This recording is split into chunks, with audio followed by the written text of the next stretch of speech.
Kita sebagai negara hukum Indonesia, mirisnya aksi main hakim sendiri masih sering ditemui di negara ini. Umumnya, aksi massa berlangsung karena dugaan pencurian. Sayangnya, banyak yang tidak disertai dengan bukti-bukti.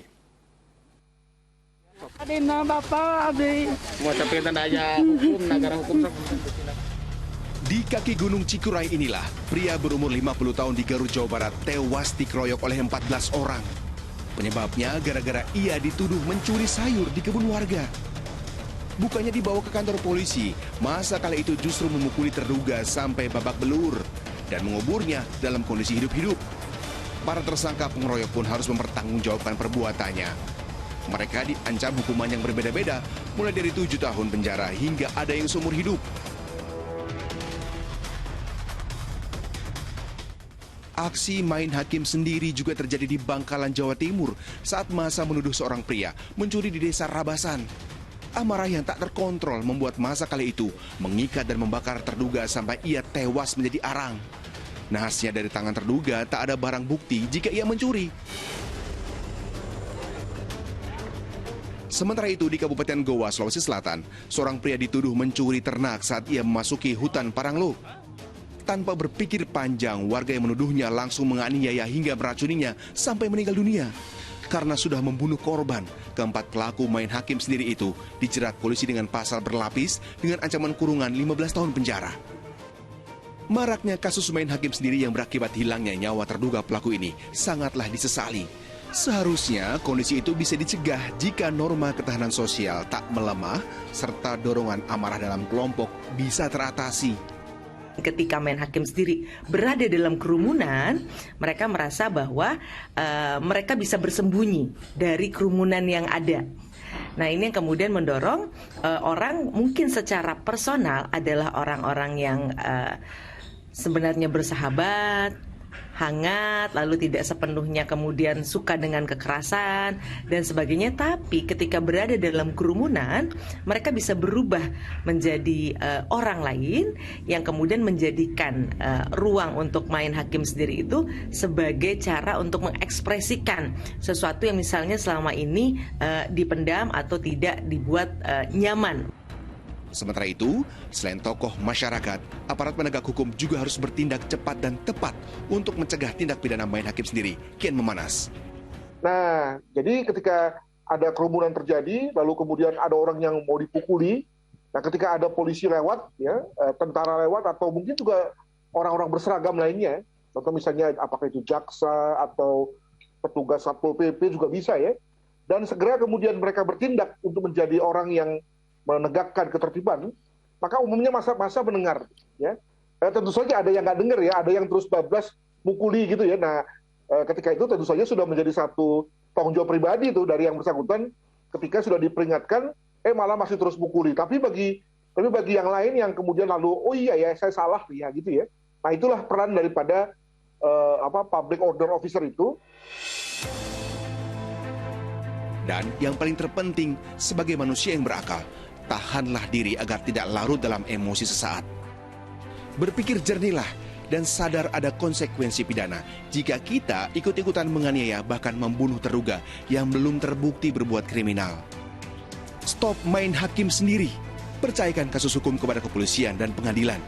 Tim Liputan melaporkan.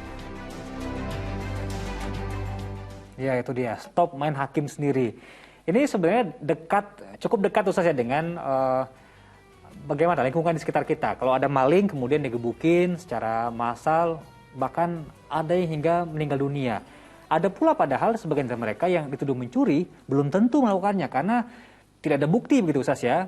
Yang harus dibuktikan itu secara hukum di pengadilan, bukan pengadilan jalanan.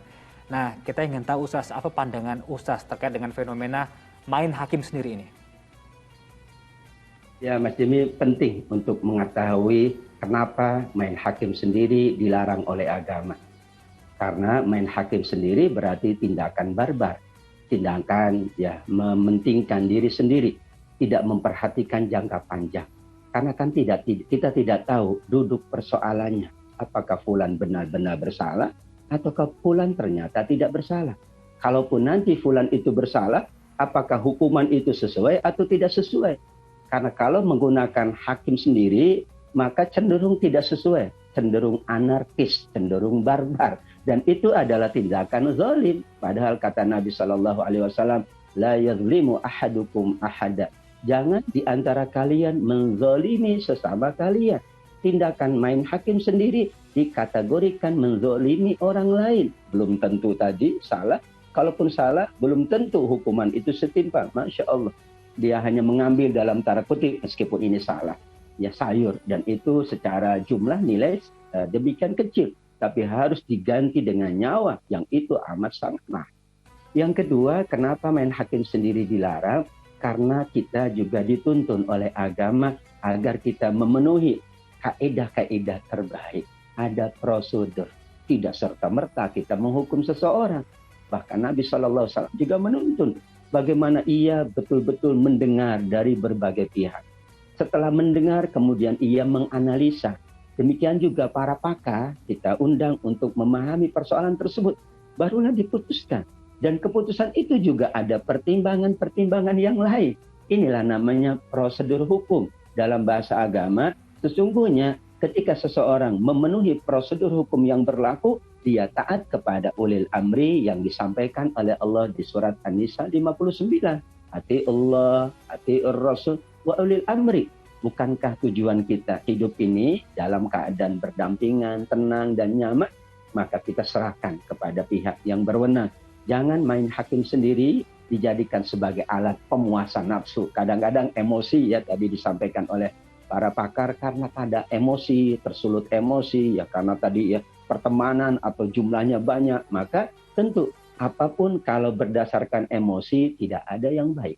Kata Imam Ghazali, semua perbuatan yang memperturutkan nafsu dan emosi cenderung ia akan menghalalkan segala cara. Insya Allah dengan ketulusan hati, dengan kelapangan dada, dengan pikiran yang jernih, kita akan menyelesaikan persoalan di masyarakat itu bukan dengan main hakim sendiri, tapi percayakan kepada ulil amri. Sekaligus kita juga ingin mencontoh kepada masyarakat bahwa kami adalah patuh kepada agama, patuh pula kepada peraturan yang berlaku untuk kebaikan bersama. Dan itulah inti dari kita mematuhi ketentuan agama dan ketentuan negara kita, insya Allah.